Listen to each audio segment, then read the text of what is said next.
Tu passeras par 3 étapes avant ton élévation. La première, l'humiliation. Tu vas être humilié, tu vas être critiqué, tu vas être abandonné, rejeté. Et ça, même par des gens pour qui tu auras tellement fait. Et dans ces moments-là, tu vas prier, tu vas crier au Seigneur, ô Seigneur. Et ce sera silence radio. Tu te rendras compte un jour qu'en fait, ce silence, il est juste. Waouh! Parce que c'est dans ce silence que Dieu est occupé à façonner ton caractère. Deuxièmement, l'obéissance. Ton obéissance va être testée à un niveau que tu n'as même pas idée.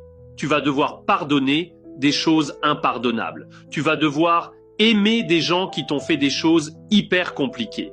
Et tu vas devoir obéir. Dieu va te demander, comme il l'a fait avec moi un jour, abandonne ça, toi. Tu n'as pas envie de le faire, mais tu dois le faire. Et je te conseille de le faire.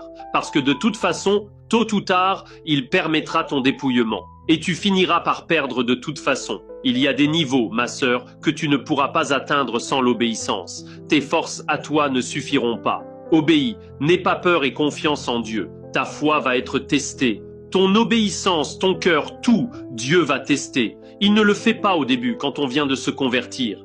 Mais il finira par le faire. Crois-moi, crois-moi. Et puis vient ton élévation. La 3e étape, où personne ne t'a vu venir. Dieu t'a travaillé pendant tout ce temps.